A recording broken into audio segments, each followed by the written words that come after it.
What's going on, everybody? Welcome in to the Blazers Uprise Postgame Show powered by BetUS. Today, the Portland Trail Blazers get blown out again at home, losing to the Los Angeles Clippers 118-89, a 29-point loss for your Portland Trail Blazers tonight on the heels of a blowout loss against the Brooklyn Nets, who then the same Clippers team beat by like 50-something. The Blazers are off to a horrendous homestand as they fall to 13-27. And this team looks like the worst team in the league without Denny Avdia, man. I mean, Scoots played well.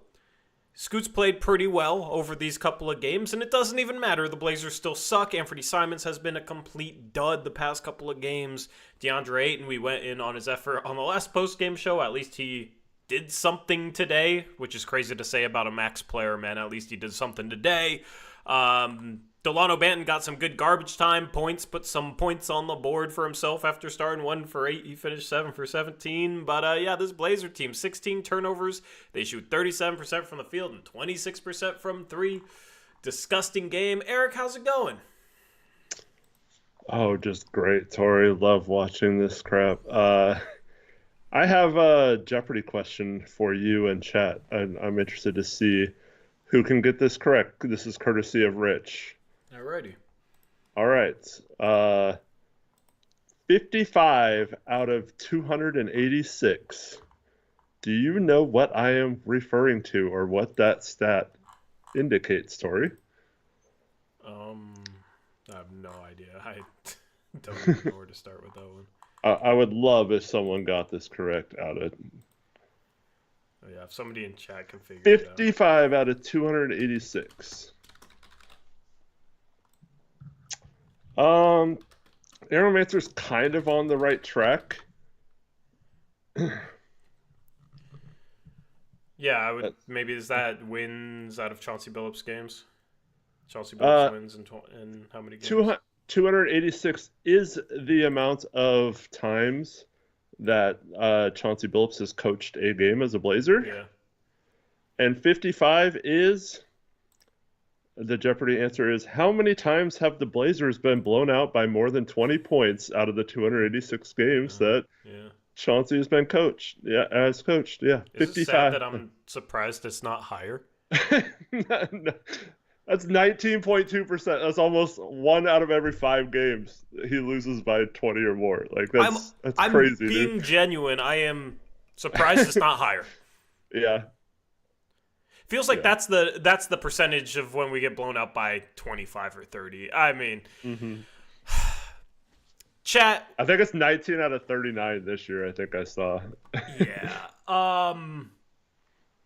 Almost half. Yeah, I'm just gonna be honest. I have not had a good day, and then this game just freaking annoying game. Like, this team sucks. I mean, I think we're finally at the point where we can point to them and say, yeah, here comes the tank, you know. But oh my goodness, maybe it's a good thing because Denny Avdia apparently should be in MVP conversations because somehow they had a competitive road trip in every freaking game and they lose him, and Scoot even starts playing well. And they get destroyed on back-to-back nights at home. I mean, you know, Ant is playing a lot worse, but does some of that have to do with not having Denny Avdia on the floor? Like, did Avdia help him play better? I mean, I don't know. It's just baffling how this team went from a road trip where they were very close to going 4-1 and come back home, get destroyed by the Nets, and then get destroyed by the Clippers without Kawhi. Like, they were 7-point underdogs coming into this game. They lose by 29. I mean, is Denny Avdia really that impactful? I mean, he's impactful, but yeah, I mean, we suck with him too. So it's not, I mean, we suck less with him. But yeah, it's unfortunately our two defenders that we got this offseason are both out right now, and it's brutal watching them. Yeah. Yeah. Chat, I guess we'll do a player of the game poll. I guess we'll do a player of the game poll. Who do you want in the poll? My energy is going to be Ayton-esque tonight. I already feel it, dude. Wow. I'm Let's put Tamani, Anthony, Um, no, just kidding. Um, for, I guess Banton, Scoot, Aiton. I don't know, man. This is what I go through before a game. I mean, are we going to reward Delano's garbage time stat padding, because he was awful and then stat padded at the end? I mean, this is where we're at, man. It's a brutal game. It's good to see Scoot play well. It's good to see Scoot have a good first half. He didn't really do anything in the second half, but yeah, man.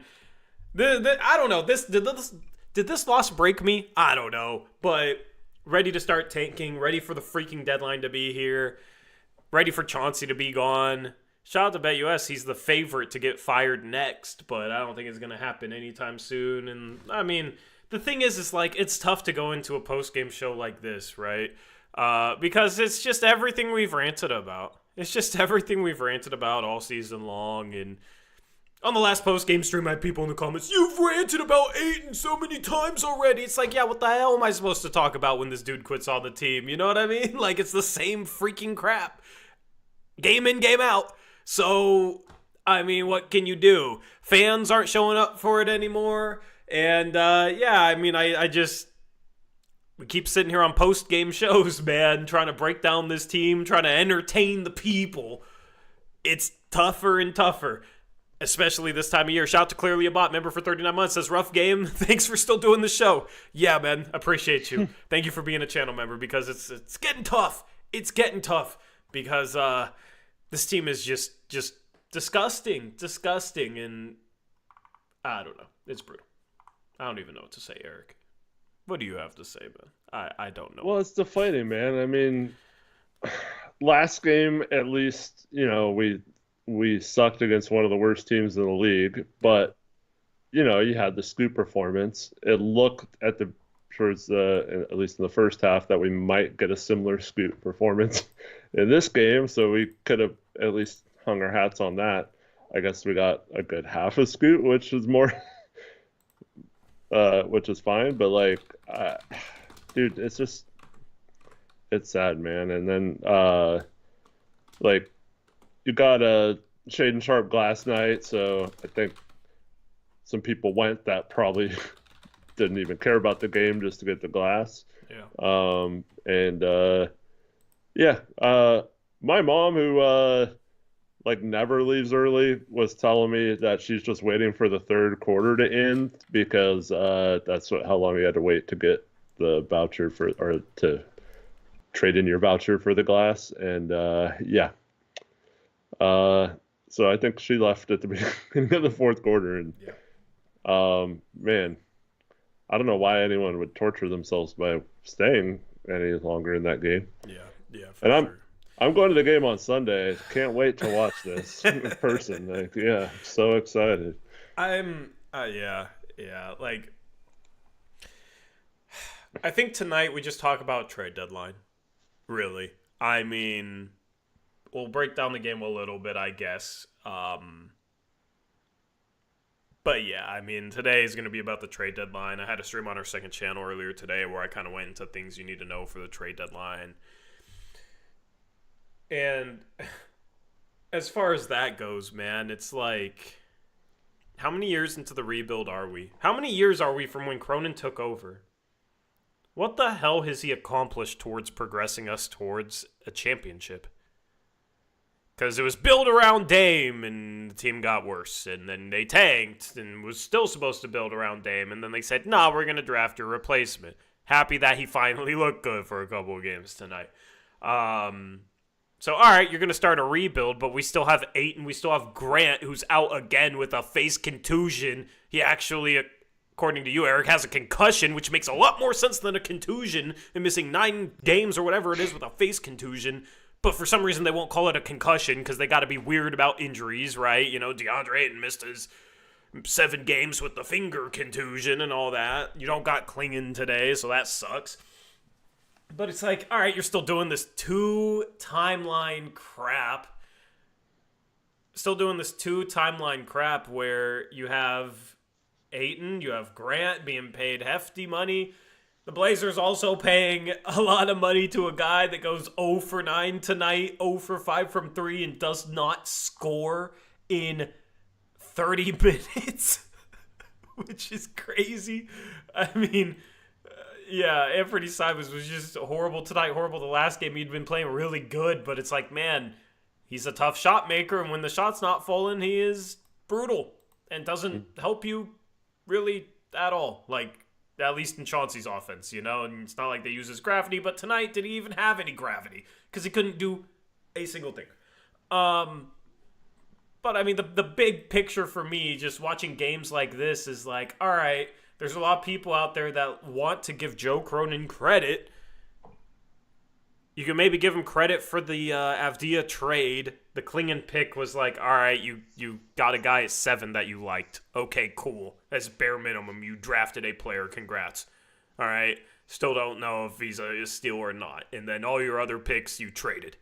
Right? You traded your 2 second-round picks. You traded the 40th pick for freaking cash, which was ridiculous. Right? At the end of the day, it's like, man, where are we? We're still sitting here like, man, hopefully we can get a future star in the next draft or two. Hopefully we can get Cooper Flagg this year or AJ DeBonsa next year. They started drafting in the lottery in 2022. So for anybody that wants to say the rebuild just started, no, it started in 2022. You started drafting in the lottery in 2022. Even though you still had Dame, you got a head start to your rebuild when you drafted Shaedon Sharpe. Okay? So we're going to go on the 4th draft this year, very likely the 5th lottery draft next year, and it's like this organization just kind of seems to be banking upon getting lucky in the lottery, but it's really hard. The odds are more even than they used to be. So, all right, you don't get lucky in the lottery. What is your plan, man? And Cronin sits here talking about how they took a step talent-wise, you know, but it's like, okay, you guys have just been more healthy this year. You still have, according to dunksandthrees.com, let me pull up this stat if it'll let me. The Blazers have the 2nd worst adjusted net rating in the league, ahead of only Washington, who's 6-33. And we have the GM sitting here in an interview talking about how he likes how they improved. But statistically, they have not improved. They've won a couple of close games. That's it. That is literally it. Right? Like, metrics across the board, they have the 4th worst adjusted offensive rating. They have the 3rd worst adjusted defensive rating. Somehow their defense is worse than their offense. Somehow their defense is 3rd worst in the league. And at the start of the season, they had a couple good defensive performances and started talking about, that's what we do. Apparently not. Apparently not. The Blazers are 17th in pace. Oh, we want to play fast and play defense. You don't do that either. So it's like, the coach is failing. Your roster is just a mess with this 2 timelines crap, and it's getting to the point where it's like, dude, you're going to have to attach an asset to Ayton, most likely to get rid of him, but you're in a rebuild. You shouldn't have to. You should be taking on contracts like that with assets. So it's just completely backwards. So it's like you're stuck between a rock and a hard place with him, where you're going to have to get really creative just to offload him or pray that a team is stupid enough to take him. And then got Jeremy Grant, who's played awful all year, and apparently is dealing with major concussion issues. And it's like, all right, if that's true, how are you going to be able to trade his $30 million a year contract at the deadline, you know? So I think that is one of the biggest things that is, what's the word you used earlier? Eric, it was a really good word, and I forgot. Deflating. Yeah. Deflating. I think one of the most deflating things right now is you're sitting here staring at the deadline 3 weeks from today. Like, how the hell are they going to be able to offload DeAndre Ayton and Jeremy Grant? And what do they even do with Robert Williams? Right now we're hearing on Twitter, like, 2nd round picks. It's like, oh, really? That's it? Man, you still got Thibault, who might not ever play for the Blazers again. Still don't know why they matched his contract. And that's the most deflating thing about this, because if you just had a clear path forward with the rebuild and a clear path forward with your young players, at least you could sit here and say, like, all right, at least even with these losses, we're on a clear path. And I think that's what really frustrates me, man. I know Grant didn't play today, and hasn't played in a while, but it's just like they don't even have a clear path forward. And even if they wanted to finally commit to the rebuilding timeline, I don't even know if they can because of the position that they've put themselves in. Yet Cronin gets a lot of applause and praise from people for making the team suck and then drafting players, which is just ludicrous to me. Yeah, Tori, I'd argue that the rebuild started at the trade deadline in 2021 when we decided to trade. Or I guess that was that 20? That's Yeah, 2022. Yeah. but a few months before the draft when we decided to offload Norm and Rocco for nothing. Um, I I mean, ever since those moves, you can make the argument that they haven't really done much at all other than maybe the Grant trade in terms of like win now type moves. And Cronin even said it. The easiest part is tearing it down, but I don't think he has any idea how to build it back up, and it's frustrating, man. I don't know, man. I don't know how much more they can take of watching this stuff. I think Jody was there tonight. But it's like, does she even care? I don't know. People want to say she cares, man. I think she cares about the paycheck she's collecting from owning the team right now. Yeah. Yeah, I was joking with someone earlier. They were saying we're talking about the Rob Williams thing. His value being second round picks or whatever. And someone was like, well, Jody will probably say it's okay to keep him if that's all he's worth. And I was like, are you kidding me? Last draft, she found out how much cash she could get by trading second round picks. So she probably wants a bunch of them right now, right? Oh, man, I wish that, yeah. Yeah, man. Hell yeah. Jody can pad her pockets. We can basically trade Robert Williams for cash in a roundabout way. And Jody can enrichen herself even more than she already is as the steward of this ship, who's basically just like sitting in the cabin and watching the ship sink. But at least she's making money off of it. You know? So I know there's a cap on it. What's the cap on it that you can get? Is like 10 million now or something? Like, yeah, but is that if you trade one pick, or can you trade a second round pick down? You know, that's what we did last year. We traded the 40th pick for the 52nd pick in cash, and then we traded the 52nd pick for more cash. So I bet she's hoping, you know, for the 31st pick so we can trade it down 3 or 4 times to get cash. I mean, where does it end there, you know? But that's just... These games, fans will say, it's a rebuild, you got to be patient. 100%. 100% right. It's hard to be patient when you don't have a clear path forward where you can, like, if it was, all right, this is our roster, this is how we're going to try and add, we don't have these vets clunking it up, we have some flexibility. I could be really patient talking about, like, man, maybe the Blazers could take on a salary and get a pick at this deadline. I would love to be talking about that instead of, like, how the hell are they going to get rid of DeAndre Ayton and Jeremy Grant? That conversation sucks, dude.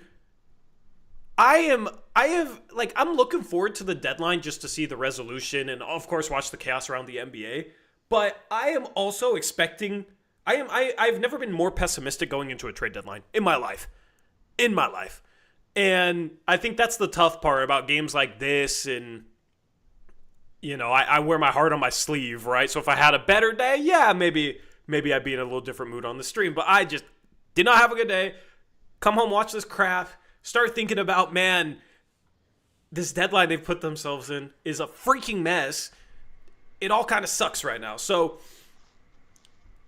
not going to hide that. It sucks. So, we'll see. But, I mean, it's to the point where if you can attach just seconds to Ayton and trade him, I'm applauding that. That's how low the bar has been lowered. And it's sad. Thanks to I'm Adam for becoming a starter member. Shout out to Adam. Thanks, Adam. What's that, Adam? I think it goes back and forth between being a member or not. But that's all right. So according to Cheem in, or no, not Cheem, Heem. Sorry, Cheem. Didn't mean to do that. No progress towards a rebuild. Give Joe some credit. Scoot question mark. Shaden question mark. No, so here's the thing. I just said what he's done is he's made the team suck and drafted some players. So, what are you disagreeing with? Yeah, the team has been bad for 3 years, so he's been able to draft players. Cool. Guess what? I could have... You could have anyone come in, blow up a team, make it suck, and then draft. Anybody could do that. Why are we giving credit for that? Why are we giving credit for that, man? Literally anybody in this chat could do that. Hey, Clippers, you want Norman Powell for nothing? We'll give you him for nothing. We'll even take back Eric Bledsoe's contract so we can have some dead money. Oh, also, we'll throw in Robert Covington, who we just recently gave up 2 first-round picks for. We'll throw him in for free, too. There you go, man. Here, have him. And the Blazers could have got better deals on the table, okay? Believe that or not, but they could have. But they... I don't know. Like, that deadline still baffles me to this day. Okay. Cool. All right. You overpay freaking Jeremy Grant. Anybody can sit there and overpay Jeremy Grant. He's literally just destroyed this team and drafted players. The only thing I'll give him credit for is the Avdija trade. And some people still question the Avdija trade. I love the Avdija trade. I love Avdija as a player. Okay? Cool. Great. Good job. One thing I can sit here and applaud in like 3 years. 4 years. However long it's been. But I just don't understand, like, people that give him credit for drafting when he makes the team suck. Like, of course you're going to draft players. Yep. And here's the thing. A rebuild is all about drafting. A rebuild is about more than just drafting. Okay? It's about more than just drafting. Also, there are ways to accumulate more draft picks. So if it's all about drafting, you should be pissed off that this Blazer team doesn't have more flexibility where they can accumulate picks. Instead, it's like, all right, how the hell do we get rid of these contracts that are blocking our young players? It's about drafting and development. But you got Scoot on the bench right now. He looks better as a starter, right? So Avdija comes back. Scoot's on the bench. But, like, Avdija was our best player who we traded 2 firsts for, and we were bringing him off the bench, too, because we have Jeremy Grant. So it's like, all right, that should piss you off that we're not doing the most to develop those guys, give those guys starting roles, give those guys minutes, especially with Avdija when he's obviously freaking earned it, okay? But at the same time, it's like you want to be able to accumulate assets, accumulate draft picks. That's what it's about, man. So if it's all about drafting, you should be mad that we only have 1 pick in this upcoming draft. It's a great draft. So that's what the good teams do. The good rebuilding teams do. They value flexibility. They don't get themselves locked into bad contracts. And then they use that flexibility to accumulate picks, accumulate assets by taking on salary that teams don't want. And there's going to be even more opportunities under the new CBA. That's what good rebuilding teams do. That is what a rebuild is about. That on top of drafting. It all goes hand in hand. It's not just, oh, this GM is a good rebuilder if his team sucks and he picks a player, and that's all. No. It's not that simple, bro. It's not that simple, and I just don't understand why people have to dumb things down and, like, simplify things so much in order to give Joe Cronin praise. Slight correction. You do want bad contracts if you're getting capital or assets to take them on. If you got compensated to take them on, yeah. So it's okay to have bad contracts and veterans on the roster if you got compensated for it. But the ones we have, we did not. We kept when we probably shouldn't have or whatever. But, like, at the end of the day, it's all about maximizing your draft capital and maximizing your assets and putting yourself in a position to do so. And they have not done that. And Christopher Aquino asks, wouldn't it be better to hold on to Ayton for next year when he's an expiring contract and maybe has more value? The problem is there aren't a ton of really bad big contracts like that anymore. And so there aren't a lot of teams that are like, oh, we're paying so and so a ton of money, like Bradley Beal maybe, but like you're not gonna. I mean, I guess you could find a way to take on his contract, but like you're gonna find it hard to find a trade partner with big contracts like that in the new CBA unless you're trading with a team who's expecting assets for taking him on or that big of a contract on. There's hardly any teams that would value him enough to give up assets for him, even if he's an expiring, um, but also can actually trade for like a $35 million contract. So just it makes it tough. And like I said, you want to be like compensated for taking guys on like Ayton, not like have that be part of a big trade and then you're like stuck with him and trying to get rid of him. Yeah. I mean, also at the end of the day, you have to remember expiring contracts don't have value in terms of the player. They have value in terms of facilitating a deal or getting you off of money. Okay? And that's the problem with what Eric said in terms of getting off the money, right? And in terms of facilitating a deal, if you have cap space, you don't need an expiring contract, right? You got cap space. It actually gives you more options because then you can take on salary without having to send salary back, which is maybe what another team wants. Whereas if you got an expiring DeAndre Ayton, you have to send his contract back. So it's kind of the point. That's kind of the point. They did not set themselves up in a good position for this upcoming trade deadline. And that's what makes games like this suck even more, man. It's just like they're not on a clear path. They're not on a clear path. They have not chosen a clear path. They sat here and said they wanted to build around Dame. They didn't do it. They drafted his replacement, basically forced him to ask out.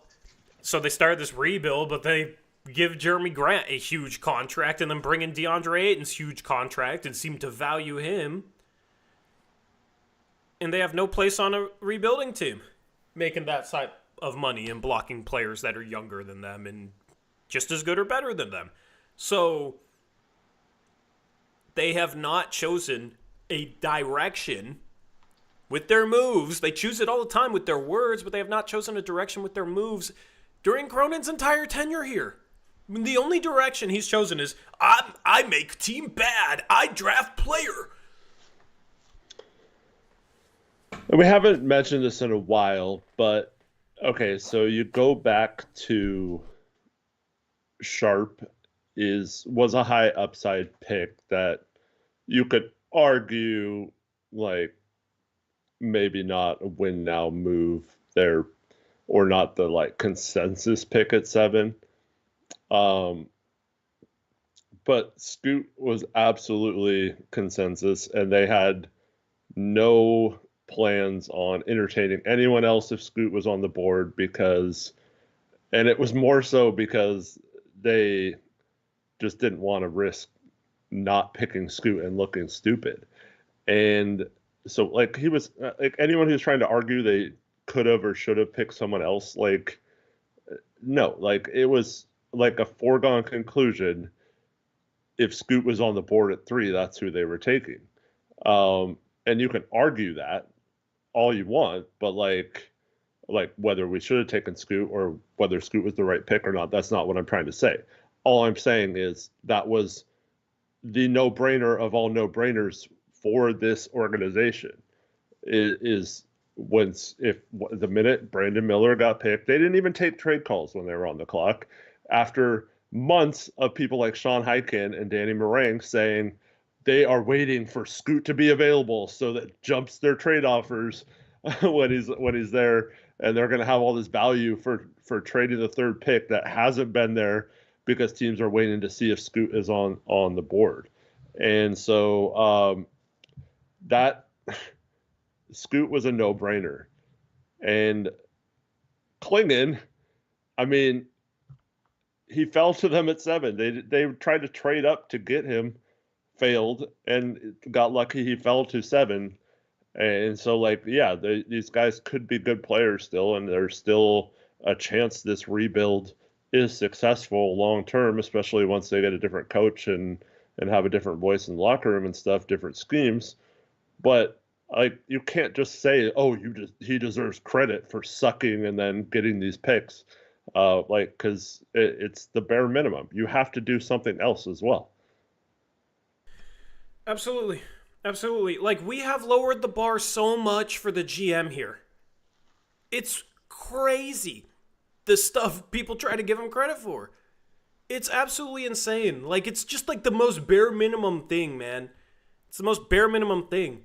So, I'll give him credit when he finally picks a direction. If he finds his way out of this mess that he created, like, he's the one. Every player on this roster is new or on a new contract because of a contract he gave them or a move he made to bring them in.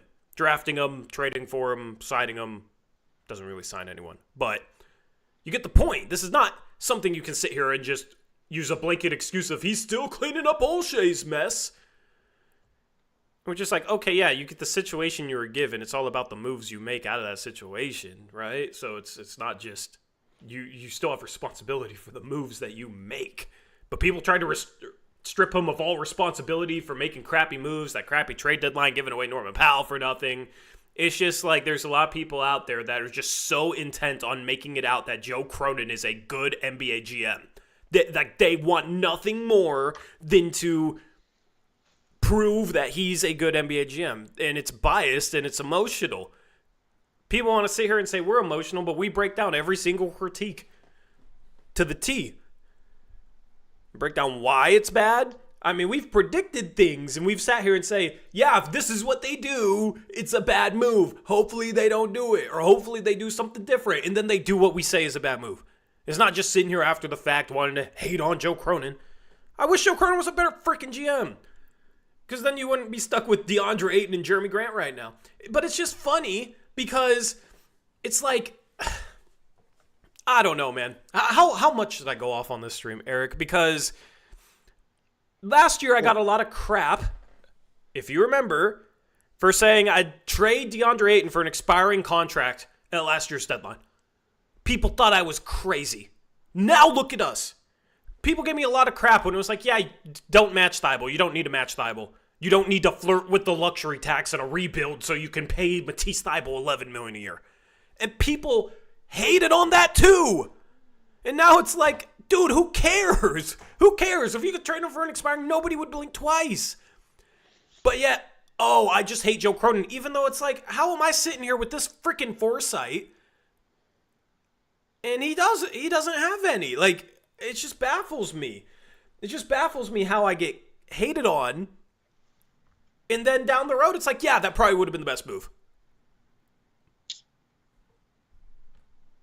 Man.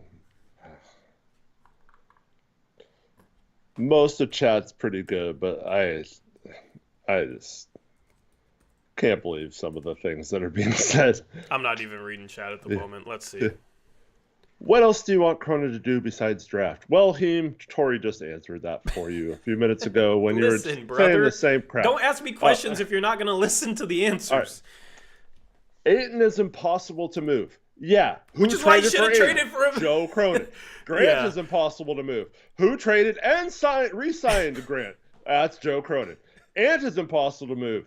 Who re-signed Anthony Simons? That's Joe Cronin. Yeah. And he says because Olshey gave him that contract, believe it or not. No, he did not. No, he didn't. See, you're proving my point that you just want to blame Olshey. Yeah. And kiss Cronin's ass. You're proving my point. Please, no, honestly, please keep proving my point.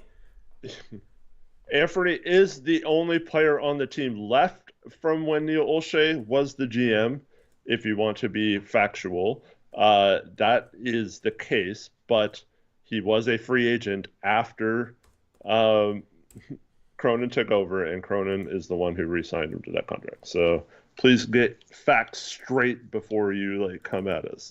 So every single player on this team, and it's been the case for over a year now, actually almost 2 years. It was when we re-signed Nasir Little. At that point, every single player on the roster was or had been extended or re-signed by Joe Cronin. So, it's just You're troll. This dude's trolling. Dame would have left if Cronin didn't re-sign those players. Okay, man. All right, bro. He left anyway. That's why they're stuck with Ayton, is because they forced him to ask out and then traded him for Ayton. You know, they got some decent assets out of it, but that's how they got stuck with Ayton. That's the thing. Like, you're not even following your own logic. You're, like, following your logic to a point where then it leads to criticizing Cronin, and then you're cutting it short. And then you're starting a new logical path that, like, contradicts that one. And at some point, if you stay down that logical path, man, it ends in a result where you would have to criticize Cronin and you stop short again. Right? Like, that's not why they have Ayton's contract. They literally signed Jeremy Grant after Dame asked out. What are you talking about? Your facts are so... Who are you getting your facts from? We will help you, okay? I will be happy to help you get factual information because your facts are just simply wrong. I don't know who you listen to or like what websites. Your facts are just wrong. It's okay, all right? Just listen because you can go check this stuff and find out your facts are wrong. Hidden, so... All right, yeah. I mean, but that's the thing is people. Today, yeah. This is the type of people that we get. All right, this is the type of people that, oh, they don't like other opinions. It's like you're just stating factually incorrect stuff. It's just factually incorrect. I don't like factually incorrect stuff, man. So come in here, get your facts straight. But like, you don't have to kiss Joe Cronin's ass. He's done nothing to deserve you kissing his ass, man. He's done nothing for you to defend him like this. So, I just like, why do people want so bad for him to be the guy who's like the ultimate GM? Why are people so married to him? Remember that fan fest when everyone was saying he's a rock star and asking for his autographs and taking pictures with him? What are we doing, man? What are we doing? I mean, this is just, yeah. Now less people show up than FanFest. Cool. Good job, Joe. So anyway, yeah. We re-signed Jeremy after the Dame request, or like, yeah, it was like the timing was similar, but you knew the Dame trade request was coming. We were depressed on draft night because we were like, yeah, Dave's probably going to ask out. And then we tried to, like, hopefully pray that Cronin had a plan. He never had a plan to keep him. He didn't do anything in free agency. He never had a plan. He didn't take offers for that third pick. We were on the clock. They were just going to draft Scoot. So it's like, Dame and them talk, okay? You're naive if you don't believe they knew that was coming. Okay? Because... if you know Dame and all the conversations that they must have had and all the stuff Dame said publicly, right?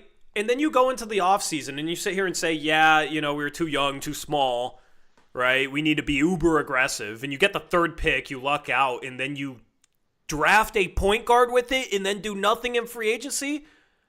You're dumb as hell if you think that Dame was going to entertain that. You forced his hand out because you literally did nothing you said you were going to do and drafted a freaking 19-year-old point guard who obviously wasn't ready to help a team win playoff games. But then Cronin goes back on his words. He's not your normal 19-year-old. BS. Like, I don't hate Cronin so much that I think he was that oblivious. Okay? I actually think it's more insulting to Joe Cronin in this front office if you think they were that oblivious to the situation that they were in, the path that they were going down there.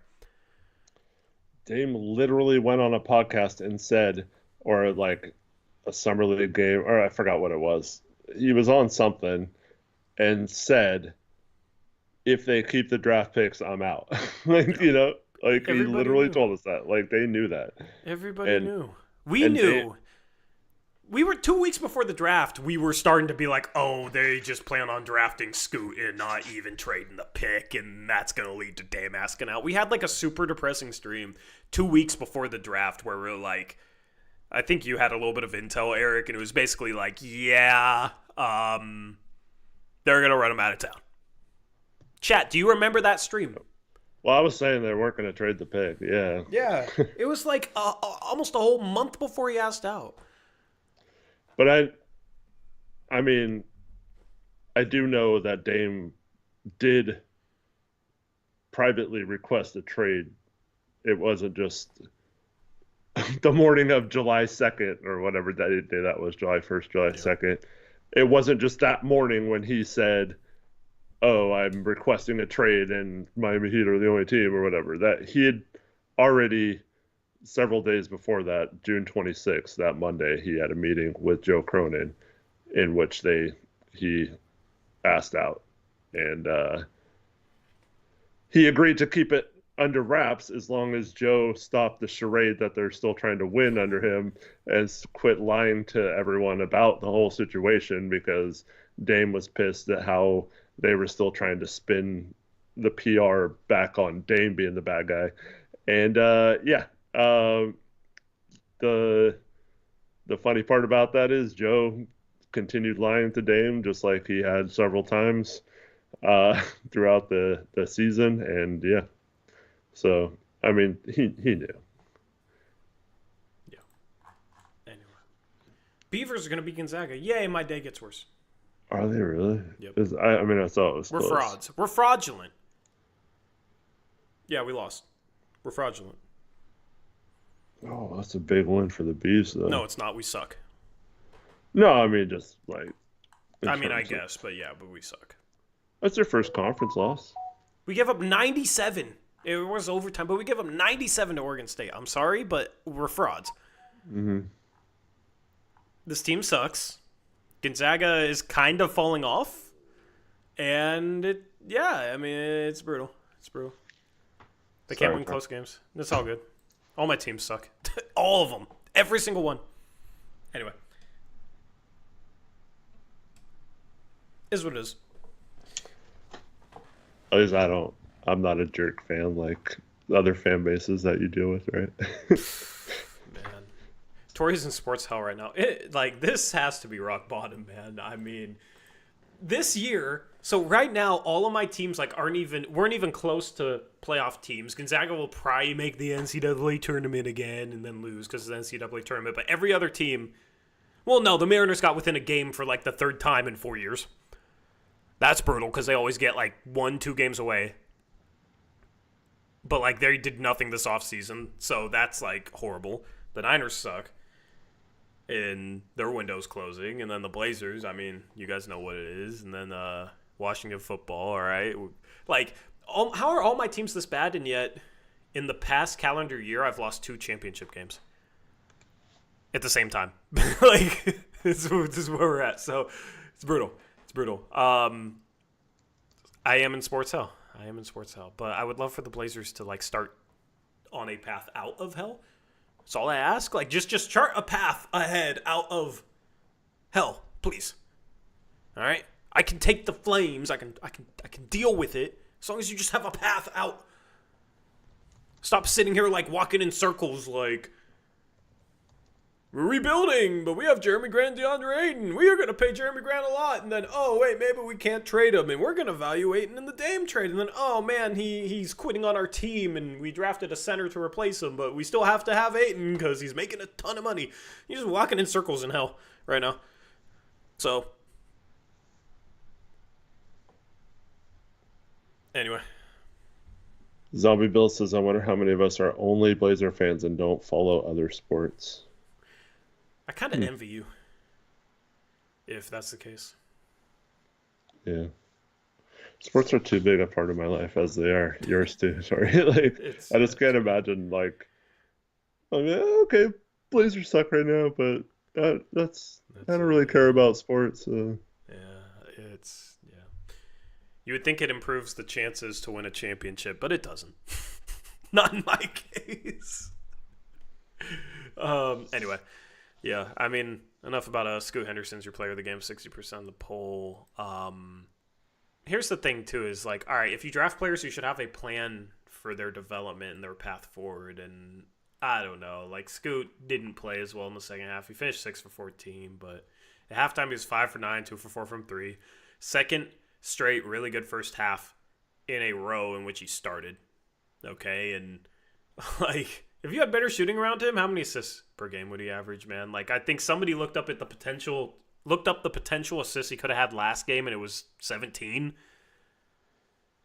Saw that in our group chat. I don't know if that's true, but it sounds about right, man. Like he has so many nice passes to shooters for three, and this team can't shoot. You know, what did we shoot tonight? 9 for 34. 9 for 34. 26% from three. So it's like his passing is good, man. If you surround him with more shooting, you would probably have an easier time playmaking for others and maybe a little easier time driving the paint because you'd have better spacing. The three-point shot is right at 34% right now. The thing is, on the season, is he's shooting a better three-point percentage than Anthony Simons, which, Ant shoots tougher threes. I ain't got his three-point percentage up, so. But the three-point percentage, there's at least some progress there. It's kind of off one hot game, but I mean, everything goes into the percentage. Hot games, bad games, everything in between. So, hopefully he can continue to improve his three-point shot. I'm feeling good about where Scoot's headed. I think the defense has improved as well. So I just watching him start at the end of last year, and then watching these couple of first halves after he gets a couple starts because FD is out, and it's just man, I kind of wish you were able to get something decent for Simons, so you could just start Scoot with Sharp and just see what that looks like for a season and just see how Scoot develops. Right, the offensive system is a joke. We know that, right? So it's get a better coach, get better spacing, start Scoot with Sharp, and just see what happens. Because I think those are all three things that definitely are not helping his development. And that's the thing. It's all right, you draft this guy. You draft Dame's replacement. Credit to Joe Cronin for drafting a guy. Yeah, he picked someone. He called in on the phone and said a name. Good job, Joe. All right, you got to have a plan. You got to have a plan going forward for how you're going to maximize the player you just drafted. How you're going to develop them. How you're going to turn them into a star. You don't have the coach in place for that. You don't have the system in place for that. You can be a bad team and have some shooters. You can go and find your, undrafted player like a Duncan Robinson or a Sam Hauser and find somebody that can shoot. Kobe Brea will probably go undrafted. Assuming we still suck next year, put that guy in the rotation. Because he's the best college three-point shooter right now. And guess what? 90% of the people watching the stream probably don't know his name. So. They don't know Kobe Bryant? Brea. I know. It just sounds like you said Kobe Bryant. Brea. B-R-E-A. Brea. All right? Kobe Brea plays at Kentucky. Look up his stats. Look up his shooting. All right, he's 6'7". He's shooting. I'll look it up for you, okay? I'll look it up for you. He's 6'7" right now. He's shooting 47% from three, 90% from the free throw line. For his career, he is a 44% three-point shooter. At 6'6", 6'7". Yeah. Doesn't play any defense, but it's all right, if you're going to suck, if you're trying to develop Scoot, all right, put some shooting on the team. Give him some spacing, and that'll help him. Put a better coach in place that'll develop him better, that will run a better system, and hopefully that'll help him as well. You know what I mean? It's just I don't feel like the Blazers are trying the right things to maximize his development. So that's another reason why I can't just sit here and say, good job, Joe, you picked someone. Well, Tori, I do think we have that clarity we're looking for. Scoot and Anthony cannot start together.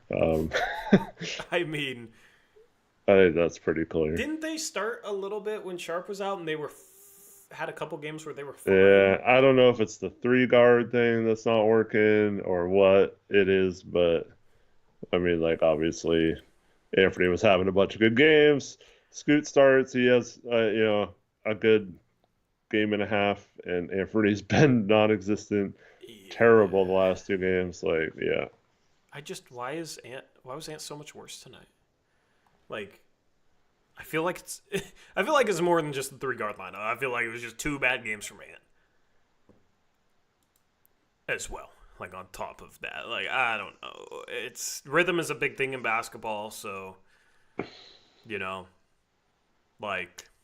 sometimes I'll play with guys that when I drive will try and cut right in front of me and bring their defender right to me, and then I struggle to get a rhythm because it's a mess and a, you know what I mean? Like there's certain guys I play with when I hoop and in my rec league, you know, it's basically just kind of glorified pickup ball. But there's certain guys I play with, man, and I always play a lot worse with them for whatever reason. Can't find a rhythm with them.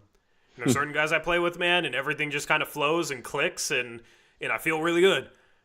So maybe that's the case with like Sharp and Scoot for Ant, man.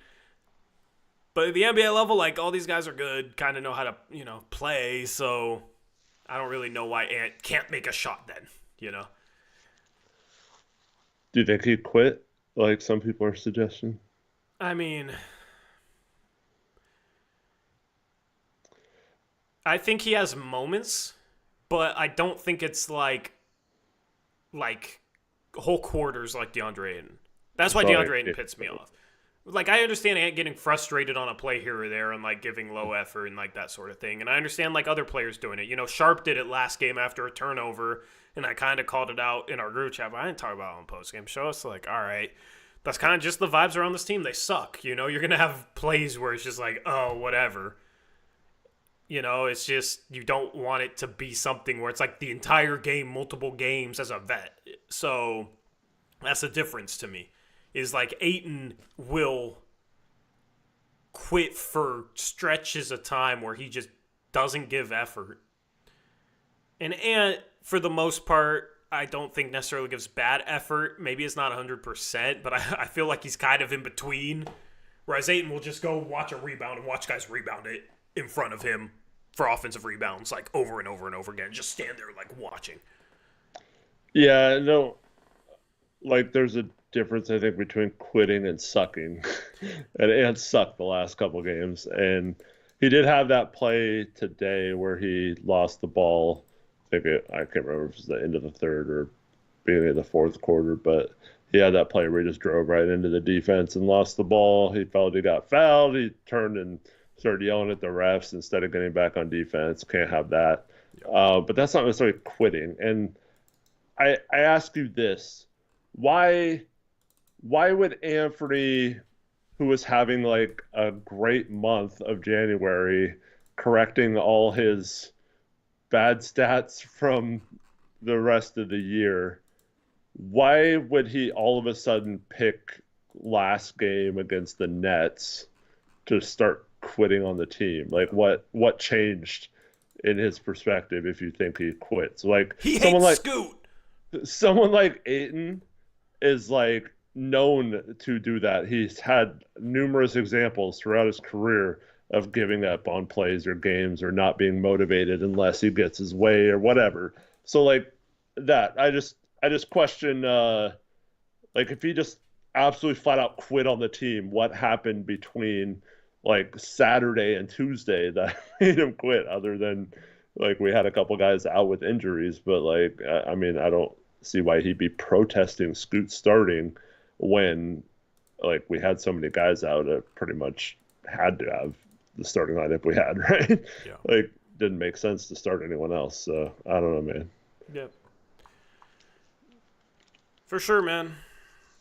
I mean, I don't think he's quitting. I think there's some technique things on defense where it maybe looks low effort, but I think it's just bad technique, just him being a bad defender. Yeah, just terrible defense. Like, I don't think his effort is good. I just don't think it's bad enough to, like, say anything. I don't think he's quitting. I think he's definitely tired of the losing, and there's a lot of times this season where he's contributed to the losing, so it's like, all right, you kind of got yourself to blame in some of these situations. So, but you can tell he's just like, if he was playing on a good team, I think his effort would be better. The thing is we've seen Ayton play on great teams and have effort issues. So, he didn't want to be on that great team. Ant wants to be on a good team.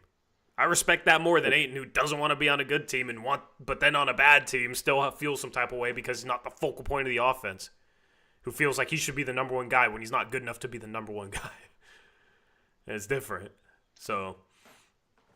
And I will say once again, if Anthony really does want to get traded and not be a part of this, playing like the last two games does not help you get traded playing like you did earlier in the month might help you have a little bit of value, but playing like you do the last two games gives you no value. Yeah, he should. If he wants out, that's his motivation to not quit. Hmm. So they they gotta move him, right? I mean, I just don't know if you keep him. What is your plan for Scoot? Yeah, I think you got to find a way to you just got to find a way to make it to where Scoot gets the keys, even if he's on the team. I don't know how you go about doing that, but Yeah, I mean, because the last two games, I guess, have been a good example. I during this game, I was thinking about Adam Smits in chat, yeah, who always brings up he thinks that Anthony playing off ball with Scoot handling the point guard duties would be beneficial to both of them because uh, Anthony, can shoot the ball off yeah, ball or like create some gravity to make it easier for Scoot to drive or whatever. And then Scoot should be able to kick out to him, and Scoot should be able to run the show without yeah, needing help or whatever. So like in theory that works, but I just kept thinking during this game it's like yeah, it makes sense what Adam's saying, but like it just isn't working on the court. And a lot of this could just be on Chauncey. Like he's just a crap coach that doesn't yeah. know how to make it work. And that I I guess that's the only solace you take in that, Tori. You're asked like how it could work moving forward. Like maybe a different coach unlocks like the ability for some of these guys to play together a little better than they have, or a new scheme unlocks something to where it's not like, oh, it's my turn, now it's your turn, or it's like this person has to be the point guard or this person has to do this. So I guess that's the only thing we could hold out hope for as fans if he's still on the team is that um, you know that a different coach would obviously have different schemes and maybe make it a little better. But Still though, like it comes down to who do you start, right? Just focusing on yeah, point guard through power forward, all right, not center, right? That's going to be Aiden or Klingon, right? This is kind of a different, those guys are centers only, right? But if you're keeping Ant and your goal is to give Scoot the keys, but keep Ant and try and make it work with him and Sharp, you got to start all three of them. So then who's your starting four? It's either Avdia or Kamara, and it should be Avdia. But also then is it just like, all right, you got too much playmaking in your starting lineup? Like you need some guys that can play off of that playmaking? I don't know. And then you're bringing Kamara off the bench. Why? But then also it's like if we're talking about next year, so we're bringing our first round pick off the bench too? Like what if that's Ace Bailey, What if we draft Yaku Chonis, right? What if we draft Dylan Arp or Cooper Flag, whoever? mm-hmm. That guy that guy's gonna come off the bench. Like if we get flagged, all right. So you got to bring Avdia and Kamara off the bench because you're trying to give Scoot the keys, and you still have Ant, and obviously you're gonna start Sharp because he's the highest upside guy on this team and like started to break out a bit.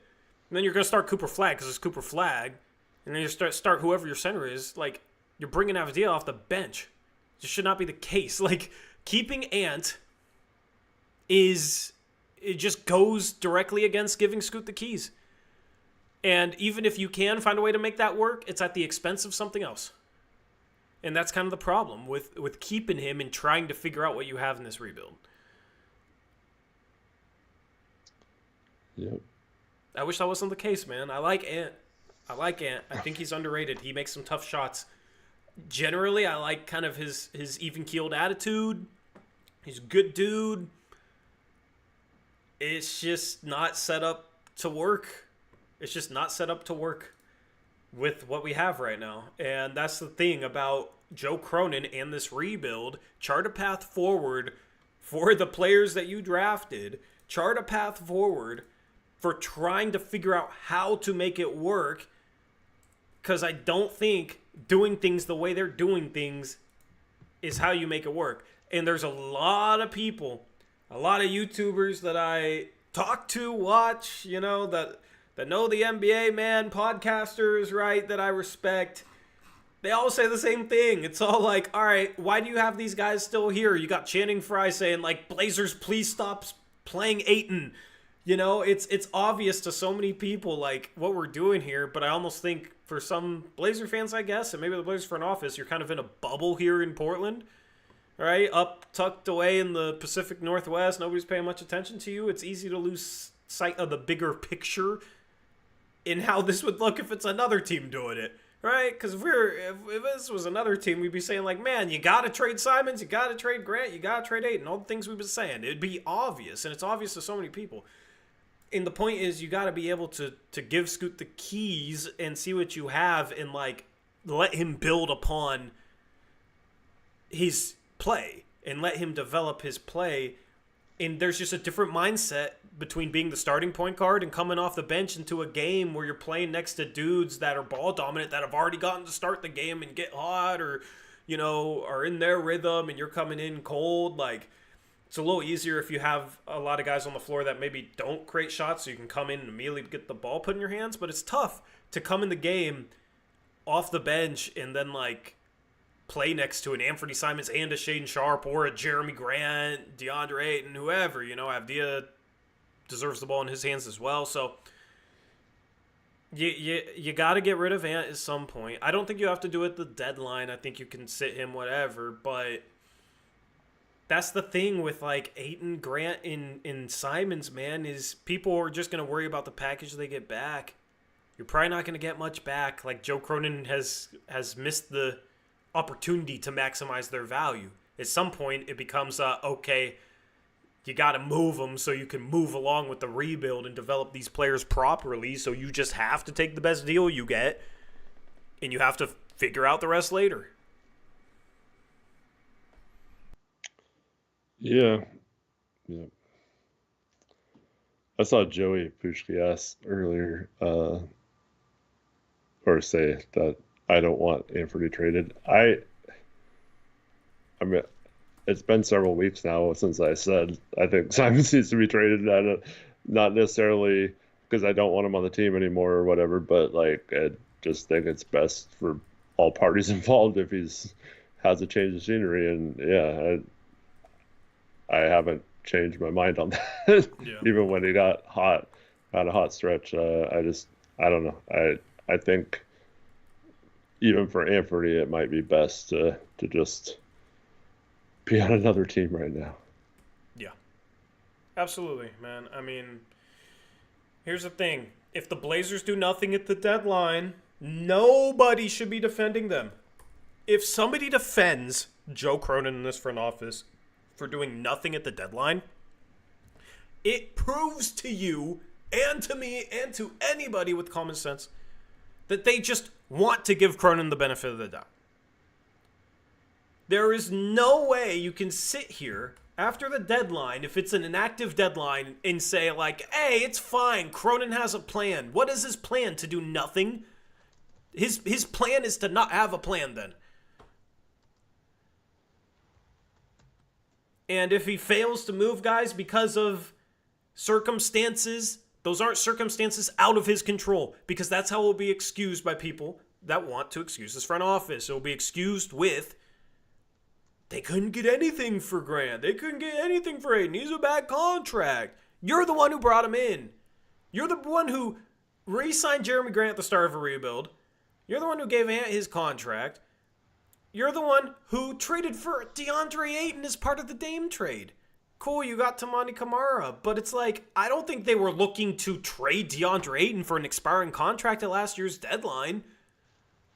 I think they were completely content with keeping him. So you put yourself in this situation. It's not out of their control, but people will act like this front office is powerless. It'll be the same thing that they did when they basically gave Cronin the blanket excuse for years by saying, he has to clean up Olshay's mess. What do you want him to do? This is all Olshay's fault.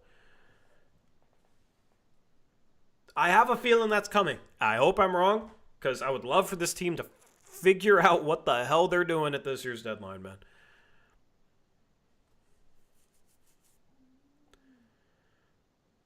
I beg of them to do that. I beg of them.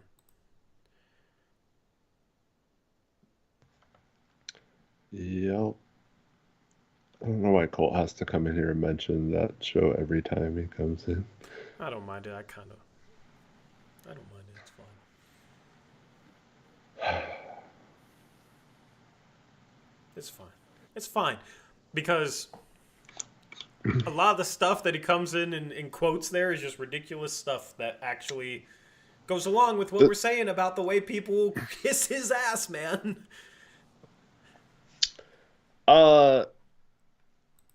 You know that binder that Cronin carried around for years so we could learn the CBA and become a GM and all that crap? Mm-hmm. Where was that binder when the new CBA was announced? And every freaking person who analyzed it or read it even knew that it was going to create a situation where you wanted to be a team that took advantage of all these teams that were going to need to cut salary and probably give up good assets to do so. So, brother, you don't even need a binder for that. No, it's I like know. it's like new CBA punishes teams for being over the luxury tax even more now. Oh, well, guess what? Teams are gonna want to shed salary even more now. It's like such simple common sense. But go on. But so knowing this new CBA was coming, like, how do you not have the wherewithal to set up your team so they're not right up against the tax line and you can't do crap because you're right hugging that line, so you can't even accept more money back in a trade without going over the cap pretty much since he's been here outside of post trade deadlines when he's made massive moves or whatever. It's frustrating, man, because all these people give excuses for him, being, and we're going to hear that crap, Tori, in 3 weeks. Like, I already know. Oh, well, the new CBA just makes it really hard to trade these guys or whatever. Well, why didn't you know that when you signed these guys? And why didn't you prepare to be a team to take advantage of all this crap? It drives me crazy. And then after you traded Dame, it's been, a year and a half since we traded Dame almost.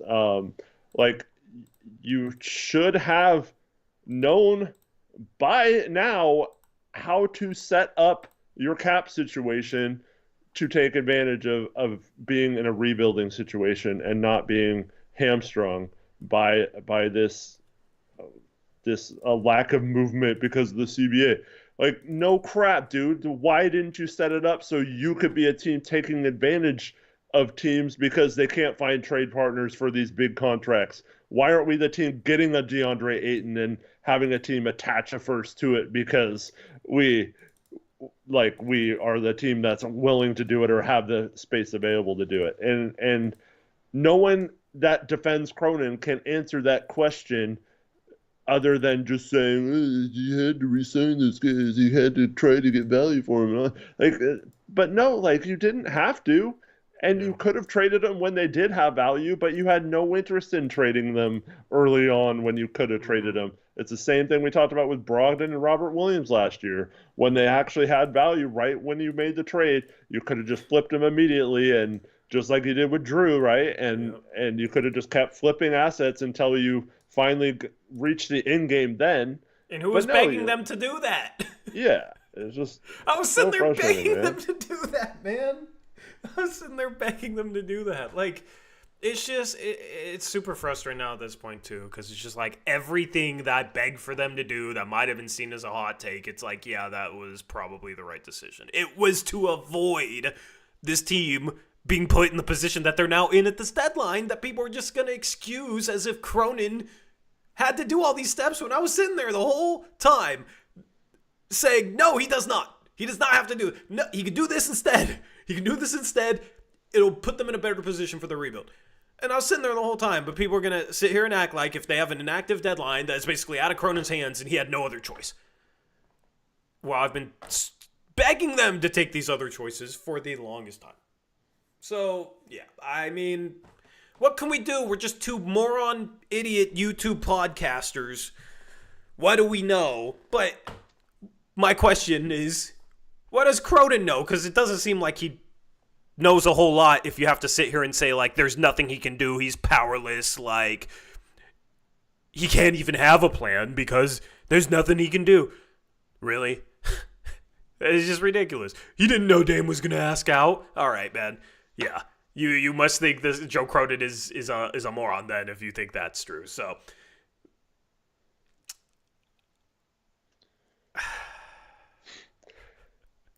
Man, OKC was the number 1 seed last year. Still has a ton of first round picks. Was able to add Isaiah Hartenstein and Alex Caruso for basically nothing. Their worst rotation player they gave up, and they didn't go any first to do so. Got to drafted more players and got like AJ Mitchell, who's playing well, and players like that before he got hurt. And it's just like, I know it's an extreme example, but it's not just the Paul George trade. They did numerous things. Take on Kemba Walker, take on Al Horford, and then I forget which one, but one of them they traded back for that same person, and they got another pick out of Chris Paul. They got assets for taking on. Like, it's just, they rehabilitate people and then move them, and it's just, like, it's so frustrating. And they're still set up cap wise. I mean, eventually they're gonna be in a tough spot because of having to pay everyone. Yeah. But it just, I don't understand why this is even a question, doing a rebuild when you're so far over the cap. Like, it does not make sense to me at all. Yep. It's to the point now where we're trying. Like, I mean, I listened to you're talking about this earlier on Blazers Uprise Live. Was that a good stream, or what? I think I cooked. I think I cooked on that stream, yeah. I mean, it wasn't anything like that we haven't talked about before, but like, I thought you presented it in a good way, and it's just like, I'm at the point now where I almost think it is better to just dump all those guys for expiring contracts and not get a single asset in return than to not make a move. Like, I think that's better. And that's crazy to me that we wouldn't get any assets, but I think it might be better for us long term. Yeah, which is why I was begging them to move as fast as possible on moving these guys when they could, and people were saying they don't have to move them. They can wait. They they can be patient. Yeah. I mean, I got told that by so many people.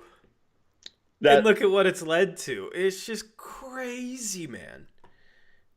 You know that guy who said, like, we made all these moves and all you got us was Cam Whitmore? Yeah. I don't even think we can get Cam Whitmore. I know. That's why I put out that trade, Eric. Yeah. So, chat, if you don't know what I'm talking about, I put out a trade idea on Twitter where basically the Blazers are getting back Cam Whitmore and all expirings for Grant, Ayton, and Robert Williams. But then also they get their pick back from the Bulls, but trade out the worst of 2029 first between Portland, Boston, and Milwaukee. So it's probably a pick in the late 20s in a couple of seconds, and they get their pick back, which has some benefit to it. But you also get Cam Whitmore and expirings, right? Some Blazer fans realize, like, oh, yeah, this is pretty good given our situation. A lot of Blazer fans were like, that's all you get back? Why are we trading out the worst of 3 first-round picks in 2029 to get our pick back? Like, this is bad value. They're in for a rough awakening, man. Because at least you're wiping the slate clean. You're getting your picks back, right? Here's the thing. If the Blazers pick does somehow convey in the next 3 years, it's probably going to be better than that 2029 first that's the worst of Boston, Portland, and Milwaukee. Okay? Also, if it doesn't convey, it does turn into 2 seconds anyway, so you get those seconds back even if it doesn't convey. And at the end of the day, if the Blazers make the playoffs in 2028, they have the right to swap first-round picks with Milwaukee in 2028. That's unprotected, so they could swap for the first overall pick if that's what Milwaukee has. But Portland has to have their pick that year in order to actually swap picks. Mm-hmm. And if Portland misses the playoffs the next 2 seasons and then 2028 finally makes the playoffs, they don't have a pick they can swap. So Milwaukee could have the first overall pick, and Portland could miss out on it if they finally make the playoffs. Which, like, in a rebuild, like, that's the year they should probably make the playoffs. So it's like, all right, it does matter getting your first round pick back. But there's a lot of people that poo-pooed that trade. You're not going to get much better, man. If you can get a high upside young player in expiring contracts and then, like, kind of maneuver around a couple of firsts, that's a pretty good trade deadline, because at least then you have flexibility to do what we've been talking about all stream. Take on bad contracts with assets, and then you get your first round picks for Ayton and Grant because you traded them for expirings, then use that flexibility. That's the only way you're going to actually get legitimate draft capital for these guys, in my opinion. It's the only way. It has to be a 2-step process. You have to trade them for flexibility, try and trade them for flexibility, and then use that flexibility to get first round picks, because you're not going to find teams out here that are just going to trade first round picks for these guys. They have to have the contracts that match. They have to have a need for that specific type of player. They have to want that player enough. There's a lot of conditions that go into that. But if you trade them for flexibility, there's going to be many teams that are looking to maneuver around salary, give up assets to get off salary. And you're going to have a lot more suitors where you can actually use that flexibility than suitors for Grant and Ayton. So, but that's the thing. It takes foresight. It takes foresight. It would take this front office having foresight and a plan. It would also take them be willing to put up with all the people who don't understand trades and would be like, why would we trade Aiden for Ben Simmons type people? Like, you know, like that. It would take all those people to or it would take them having to be like, okay, we're just going to let those people be. And we, you know, like, but they seem to care what those people think. And that's also stupid. Like, I don't know. Yeah. So how should I word this poll? Would you dump Ayton, Grant, and who else for expirings only? Just list them all. Ant, Thibault, Robwell, I don't know. Would you rather dump Ayton, Grant, Simons, Thibault, and while you're doing that, Robert Smog with a $20 donation. Thank you for reading this donation. I appreciate it. He says, OSU, Oregon State, 555. I'm not even going to say anything. Gonzaga is fraudulent. Congratulations, Smog. Thank you for the donation to soothe the pain. At least you're looking out for your opponent tonight. I appreciate that. All right, so the poll question, I'm really curious to see what you guys vote here. Would you dump Ayton, Grant, Simons, Thibault, and Robert Williams III for expirings, or keep them all? I'm going to do Ant because we're running out of characters. Dump them for expirings, keep them all. All right, what do you guys want? It's tough dumping them all for expirings, but given that Aiden's probably a negative value and Grant doesn't have much value, is that really that bad? I don't know. But, like, you gotta move forward, man. You gotta move forward. You already screwed up by not moving off these guys sooner. Sometimes you just gotta bite the bullet, man. Admit your mistake and move on. Figure it out. No picks at all. Nope. Literally just expiring contracts. Here's the thing. That flexibility, you would hope that they could get a couple of first-round picks this summer by being able to take on salary because they would have, like, obscene amounts of cap space. Or you can sign a Jonas Valanciunas, you know, like, type of guy. You can sign a veteran that can come off the bench but is, like, a good veteran, and then maybe you can trade him for a bad first-round pick. So there's other ways using that flexibility, but it's just like, how many picks do you guys think the Blazers are going to get for those 5 players? If the answer is 1 or 2, then it makes more sense to dump them for expirings than keep them, because that should be the hope that the flexibility will bring you 1 or 2 first-round picks, and also you at least clear the deck and move forward with the rebuild on top of that. So the only way you should say you would rather keep them all is if you think that somehow this offseason or beyond, the Blazers could get like 3 first-round picks for those 5 guys. And that is optimistic. I think too optimistic. I talked myself into taking the dump them for expirings option, Eric. Yeah. Do you think there's any chance that if they manage to pull off a dump for expirings type trade deadline,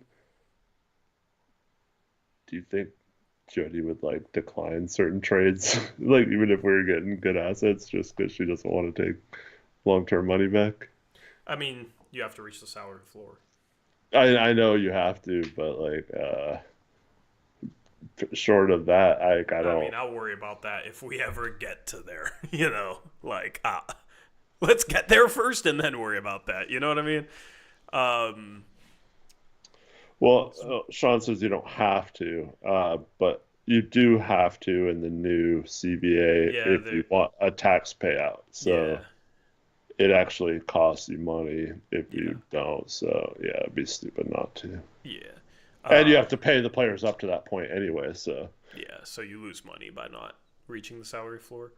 So yeah, you basically have to. You don't technically have to, but like financially, it makes no sense not to.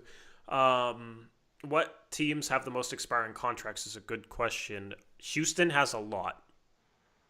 Even if you don't get Cam Whitmore back in the trade, like if Grant has no value, maybe you can get maybe his value is a couple seconds. Like Grant and Thibault for Steven Adams, Jayshawn Tate, Jock Landale, Jeff Green, I think works.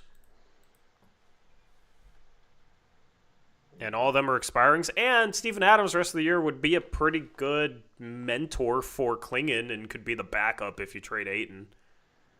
I would like that. I mean, if Houston strikes out, I think that's a trade worth risking because they're not even playing any of those guys.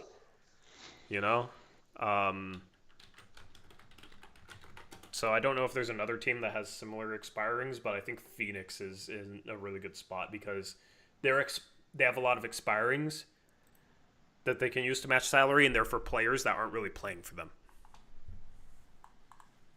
You say Phoenix? Houston. I mean, my bad. Yeah. No. Yeah. It's, Yeah. You're right. Yeah. Houston. They're also, according to Fanspo, $10.7 million under the tax. So they have room below the tax to like make it work too, which makes it easier. But yeah, Steven Adams, Jeff Green, Jock Landale. Jock Landale says he has 3 years left, but the next 2 are unguaranteed, making him an expiring. And Jayshawn Tate, that is $36 million of salary. All right, Grant plus Thibault is $41 million of salary. So it matches because within 125%, and they're still below the tax, $6 million below the tax. So I think that is your easiest trade. They also have 3 second-round picks in 2026, a second-round pick in 2027, and then like none after that till 2031. But if you want some second-round pick capital, all right, there you go. Maybe you can get that back. The dream, of course, though, is you get Cam Whitmore. And I'll throw in Robert Williams instead of Thibault if you get Cam Whitmore. Some people are mentioning Jimmy Butler's expiring contract. Technically, he has a player option for next year. Yeah. So imagine him choosing to pick that up because he knows he's not going to. Yeah, but sorry, that's actually hilarious. The Heat can't get much back for Jimmy Butler, right? All these teams don't want to trade for him because they don't want to re-sign him to an extension. But the Blazers use him as a cap dump to get off of Grant and Grant and Robert Williams or whatever, and maybe get back a couple of seconds. Because maybe that's better than anything they're getting for Jimmy Butler. Portland makes the trade for the opposite reason that other teams won't make the trade. They make the trade because they don't want him to resign and they just want him to be an expiring. That's kind of funny. That'd be hilarious. And then he opts in, and we don't even get an expiring. No, you don't even opt. You don't even. Well, you want to know something? You sit there and you say, all right. Well, you can buy him out, right, and like have him like not opt in and like agree to a buyout without that counting, right? Uh, I think you could, but I don't know if Jimmy's because if he's a free agent, he's not getting 50 million from another team because that's pretty much impossible. True, that is So I think he might look at that situation. That's why he only wants to go to Phoenix right now. I mean, but what if it's his only choice? Yeah, I don't know. Yeah, maybe he would opt in then. Yeah, that's it. Imagine following up the Ayton headache with the Jimmy Butler headache. Like, at least he's good, but I don't want to deal with that, man. I guess in the off season we could maybe trade him. I don't know. Yeah. Yeah. That's crazy. What do we even... that's, that's crazy. Imagine. That would be fun. That'd be a fun stream. Like, we just got Jimmy Butler. People would What be if like, they what the do hell? like Grant and Robert Williams for Butler? Yeah, I mean, you'd probably want a That'd be, couple... You'd probably want an asset back, hopefully. Would they do that, though? Probably not. But also, it's the Heat, right? So yeah, we need each other. yeah, right, yeah. But wouldn't that be funny if, like, oh, they couldn't get Dame, and then we trade for Butler? That would be, like, the Grant, funniest trade in NBA history. Alex is Grant and Ant for Jimmy. The problem is I think they're in a situation where they can't take back more than they send out. So Yeah. I Yeah. think that's a little too much. It's true. What does Jimmy make, like 48 something? But I just love the idea. They couldn't get Dame from us, but we get Jimmy Butler from them, but only so that we can dump yeah, salary, and he's an we have expired. no interest in actually wanting it. But yeah, Oh, I love it. I love it. I could, dude, like if Cronin, here's the thing, if Cronin ever tries to be big brain, I feel like it'd be some weird stuff. Not like what we're talking about, right? Where you're just yeah. trying to get expired. It'd be like, I'm gonna trade Robert Williams and Jeremy Grant for Jimmy Butler, and then he's gonna have to opt in so he gets paid next year, and then I'm gonna trade Jimmy Butler for 2 first-round picks. Like, that would be his No, big more brain realistically, he'd strategy. be like, "Oh, now that we have Butler next year, I'm gonna make an all-in move and trade like, Oh, I'm gonna trade Sharp for yeah, disgusting. Disgusting. Disgusting stuff. All right. Tankathon. And then we'll probably wrap up the stream. Tonight was supposed to be a charity night. We'll do it next stream because we're just attaching a fundraiser. I tried finding a fundraiser for LA Fires, to attach to the stream because you can do it through YouTube. I couldn't find one on air, so I'll find a link and I'll toss it on the next stream. But yeah, our thoughts are with anybody going through the wildfires in LA. Hopefully, Rich, I know he was dealing with that. Hopefully, everything's good there with him. And yeah, if you have money to spare, find a good, legitimate charity to donate to for that because there's definitely a lot of people, man. A lot of people suffering from that. A lot of people that lost their homes. I mean, you're talking about whole neighborhoods that have been burnt down there. So our thoughts are with everyone there. We'll have a link attached to the stream. Maybe it'll be a link in the description. Maybe we'll be attached to the stream on the next post-game show where you guys can donate for that. So just wanted to touch upon that. yeah. I echo all those same sentiments. I also echo chat's sentiments as 78% of them. Oh, my mic cord is stuck in my chair. Let me try not to unplug my mic. Hold on. Hold on 1 second. Yes, sir. Also, R.I.P. to the great Bob Euchre.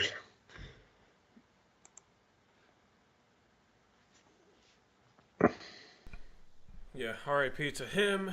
And then chat 79% say they would just dump him for expirings at this point. So, I'm surprised it's that high, even with our audience. yeah. Be interesting to see what it is in other places. If only some of our spies would make some polls. As a social experiment. Alrighty, time for Tankathon. Good loss for Tankathon. Toronto won again. We are... Well, I'll put it up on the screen before I start talking about it. Because that makes sense. Alex promises, what's that mean, our audience? I'm just saying, like, we were just talking about how we think it's a viable strategy, so then it influences what people vote. I'm not saying anything good or bad about that. I'm just saying, when Tori and I agree that it's probably an okay route, and then people tend to also agree with that just because we said it. We're saying our audience is smarter, okay?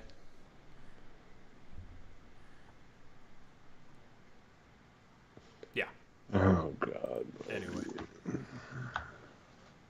Oh, well, that's easy permaban. Yeah. Yeah. Well, he's just going to create another account because that's kind of like... No, don't even say it. Just ban him. Just ban him. Scratch that itch. Ban him.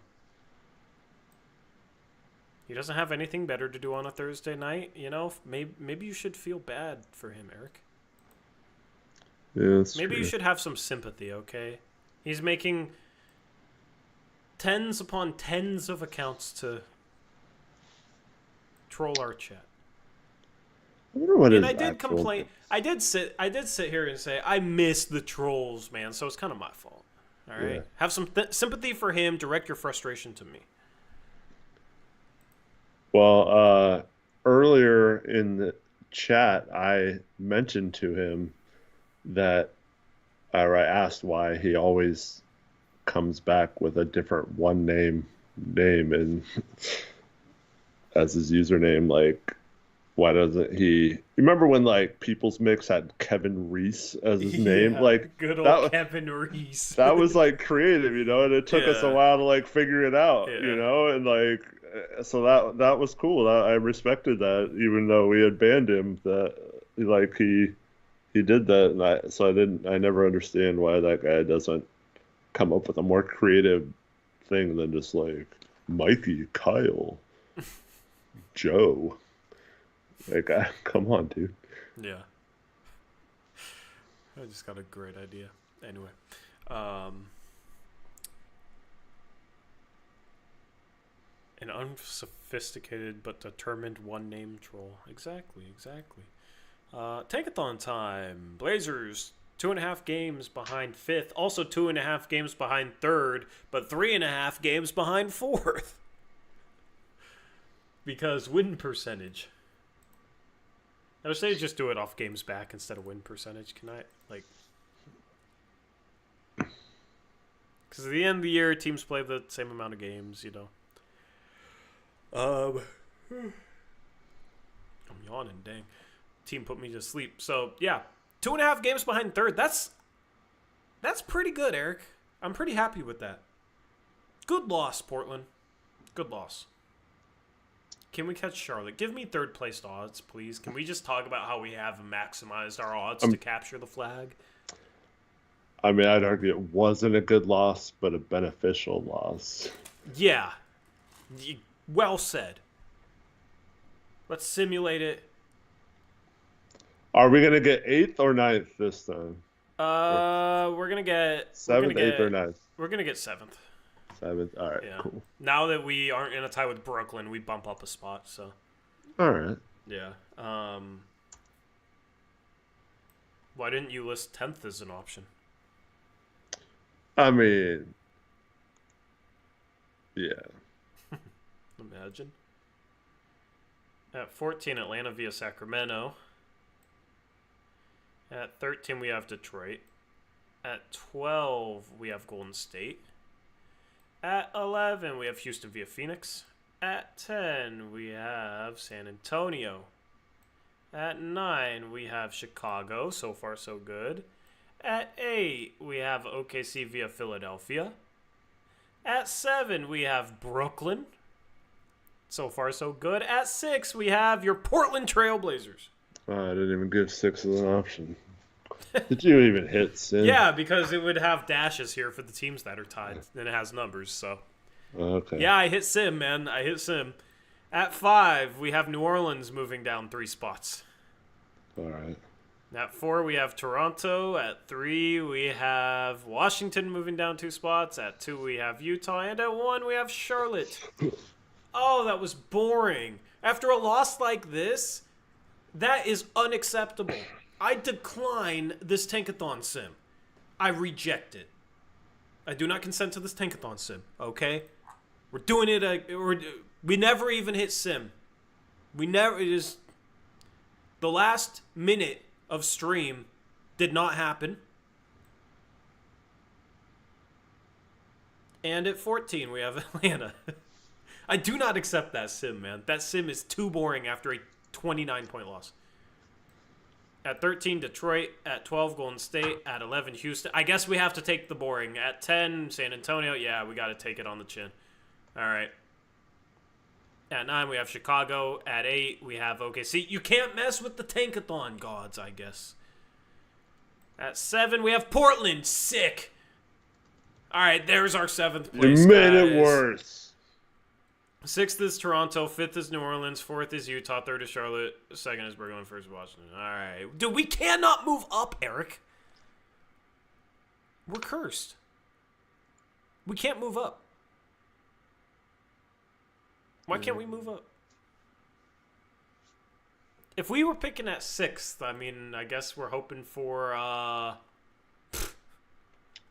don't even know. They have to move up into the top 4.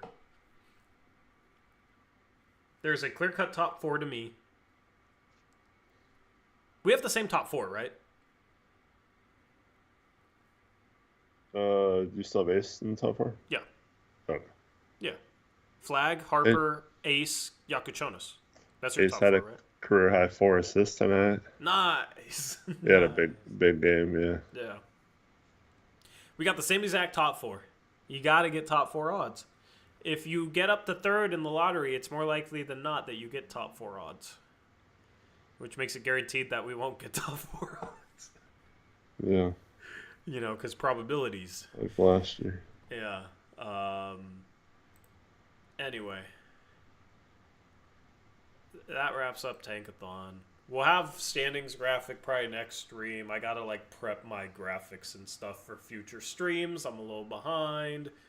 But yeah, the next game, Portland plays Houston. So another ass whooping on Saturday, 7 p.m. tip-off time.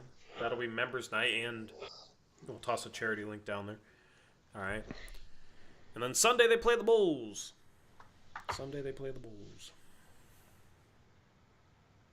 And yeah, we'll take questions for 5 minutes. Okay, Zaz, what is this Penguin Bones conspiracy? It's not a conspiracy. It's not a conspiracy. Yeah. So, Paul Allen famously made anyone he come in contact with or went on his yacht or whatever sign an NDA. And so there was never any dirt on him or any information. But there was a lawsuit against Jody Allen. She made some security guards wear Speedos and was allegedly smuggling penguin bones, and maybe some other type of bone as well. And yeah, that's what happened. You should go read about it if you want. But, yeah. Yeah, so if you ever heard a joke about Jody's penguin bones, now you know what it means. If only she could smuggle us some first-round picks.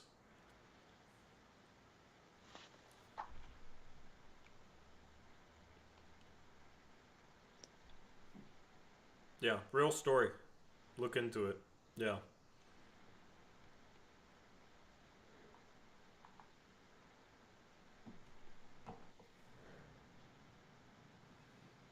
So so does that mean our second-round picks, right? People want second-round picks.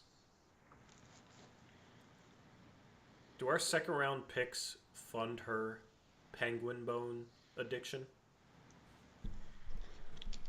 I mean, when you make like 100 million, who's to say what portion of that 100 million contributed to the penguin bones? But yeah, I mean, I guess it's a small part of it. Yeah, that and the Speedo collection. God, dude. Oh, it's so stupid. So stupid.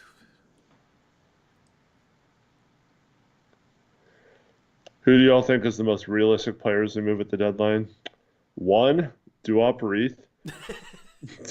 Two, probably Robert Williams. Like, Yeah. I think it's pretty clearly those two. But yeah, I don't. It's really sad that Duop Reith is I mean, number one, man. that's by far the like we've What are they heard gonna get for Duop though? like a second or something. Like I think, Yeah. and his contract can be like not a lot of teams have to give a player back, and yeah, I think it would be fine. But yeah.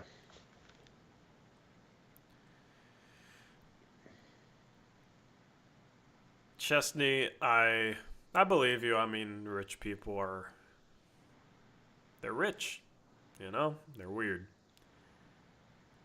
Hopefully I'll be rich one day. All right? It's my life goal to buy this team and save it. All right? So, when I'm 80 years old and I buy the team, we can look back at this moment and laugh. Oh, this dude's so delusional. He thinks he's going to buy the Blazers. How are you gonna get them from Desmond Ballard? Yeah. Can we import them? No, he's actually he's helping me out. Okay, we're exporting them so I can import them. All right? Save the day. Yeah. They're gonna move to like Saskatchewan, and then Bring you're them gonna back. be like, no. I mean, yeah. There's a joke about them moving to Antarctica in there, but I'm over the Jody jokes. No, it's giraffe and penguins. I think. Yeah, Giraffes? I think it was giraffe or That's something. bro. Yeah, we don't like Jody. We do not like Jody. David Chavez says, "Will Mr. Beast buy TikTok?" I hope so, man. The TikTok ban actually is like has like business implications that I have to deal with, so kind of I get it. I'm not really complaining about the ban itself because I get it, but for my own personal business work life, it kind of sucks.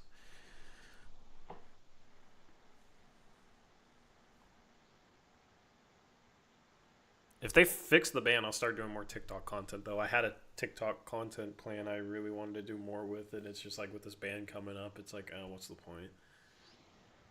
Grow a platform for it to get banned. Like, Hey, there's Adam Smith. I talked about you earlier. yeah, you got a shout out. Eric said he was thinking about you. I was. Yeah. Can't deny that. Oh, really? Very cool. Yeah. Oh,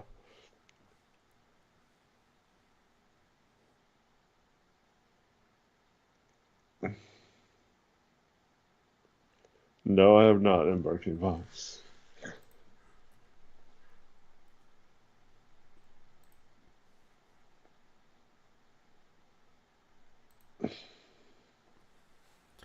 You know, man.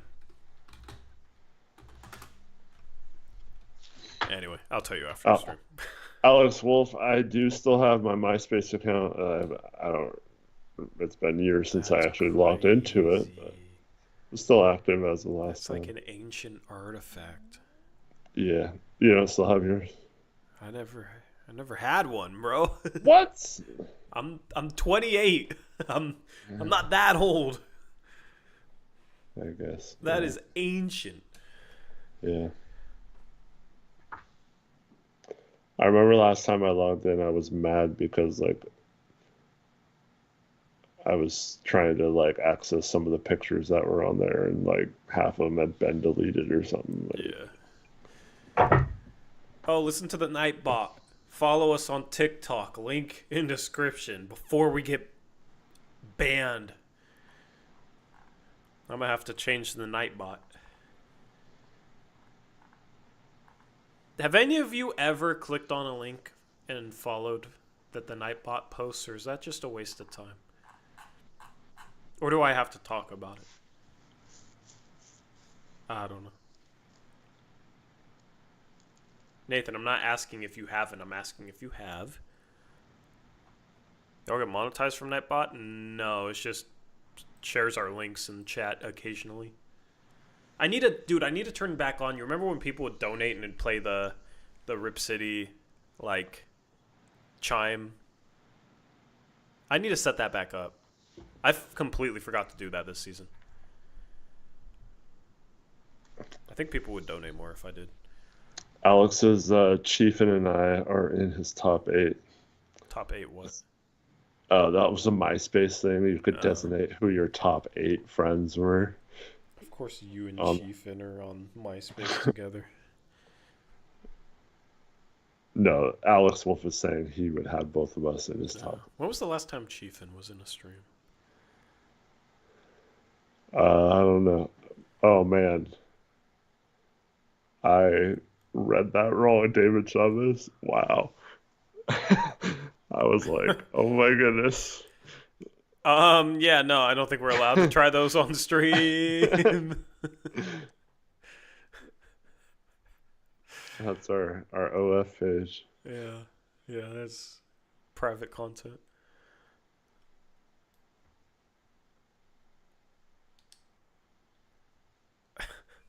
What do you mean, how do you try? What do you mean, how do you try?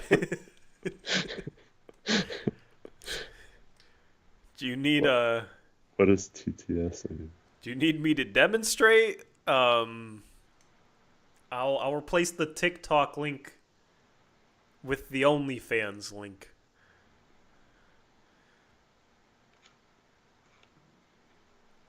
Anyway, what are you trying with that? We're not gonna go into details, okay? We're not. Can we get a 5-shot minimum stream if we draft Cooper Flag? Sure. We'll do something special if we get the number 1 pick. Maybe that's when we get our 24-hour stream, although I might be working for some of that stream, but I'll just keep the stream up. Yeah. I don't know. We'll do something.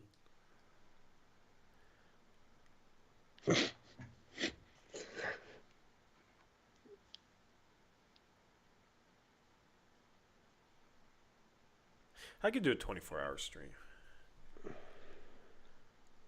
Yeah, but he just says you can just have your cat host again for you when you can't. True. BU Sexbot is in the chat. That's crazy, bro. What? Alright, man. Alright, bro. That's funny. Anyway, yeah, next stream on Saturday, Members Day. My Discord was playing the ping, and Arrow pinged me to tell me it was playing the ping on stream, and it's like, dude, why the F are you pinging me then? And he's like, it's funny when I'm listening to the stream and it goes bing in the background, so you're literally sabotaging the stream. Our own moderator. It's the freaking Reddit within him, man. He's been spending too much time on Reddit. I think he's a mod for Reddit or something. I don't know. He's our spy, okay? I'm outing him. Just for trying to sabotage the stream, alright? He is one of our Reddit spies. Shame on him.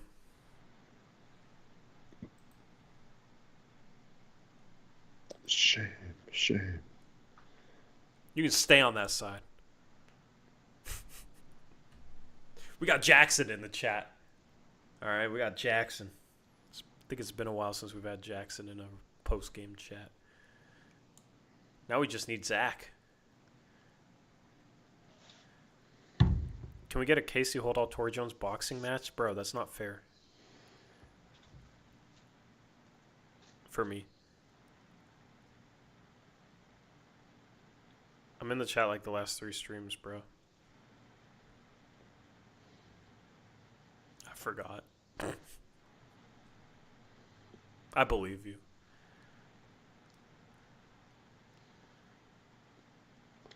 Did we just not get the bots anymore because it's on subscriber mode or what? No, I think they fixed it. I noticed I don't today. even know if it is on subscriber mode. You noticed today what? The bots are back on Twitter. They've always been on Twitter. What do you mean? No, I know, but I don't know if you get this, but like anytime I post now, whether it's a reply or a regular post, I immediately get some chick that likes it. Yeah, it's a different profile every time. Yeah. It's like a random thing. It's starting to boost my likes. So, I'll take it, right? I guess. I'll take the boost and the likes.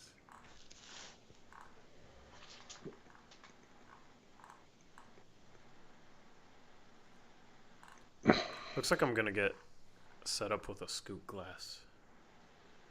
Nice. Or not a scoop glass, a sharp glass. Do you want to say who's coming through for you? Michael Kroll said he would. Oh, really? Yeah. Did it get 2? Logan also on Twitter said if you don't get one, hit me up. So, yeah. Solid. I love it. I'm going to have the full collection. I still got to meet up with Steven Vaughn to trade the scoop glass for the clinging glass. But yeah. Anyway. We are out of here. This game sucked. But hopefully you enjoyed the post-game show. Well, we'll be live again on Saturday and Sunday night. I don't get a weekend night. Or I guess Friday is a weekend night. So at least I get something. But yeah. We'll be live then. Hopefully you can tune in for those streams. Anything else, Eric? Thanks everyone for watching. Hope to see you over the weekend on those streams. And of course, if there is a trade at any point in the next 3 weeks before the trade deadline, we'll be live as soon as possible to break it all down. Yep. Hopefully we get a couple of those streams. Please. Joe Crony, please. 5 would be nice. Yeah, 5. Well, that would be something else, man. Post-game is better than the game. I'm glad you feel that way. That is our goal, man. So I appreciate that. It's a pretty low bar, but thank you. Yeah, but, it's at least we cleared that bar. So, that means something. Anyway, we're out of here. We'll catch you guys on Saturday night. Have a good rest of your week. Have a good Friday. I'm gonna try and have a better Friday than Thursday. All right. We're gonna see how things go next time on Saturday night, and see if this team can play a little better. I guess they need Avdia. At least Scoot has had some good moments lately. Hopefully he can continue that, so it's not just another flash. Shout out to BetUS for sponsoring the post-game show. Leave a like on your way out of here. We're at 61. That's such a low bar. I need to start being more of a YouTuber and start telling you to smash that subscribe button and pound that like button. And, yeah, all that crap. So, easiest way to support the channel. That's all we ask. We appreciate the donations, though. Shout out to Smog for his donation today. Biggest donation in a while. That means a lot, too. Shout out to our channel members. We're going to have a members night next stream. So stay tuned for that. And we are out of here. Blazers lose. And until next time, as always, peace out. Go Blazers.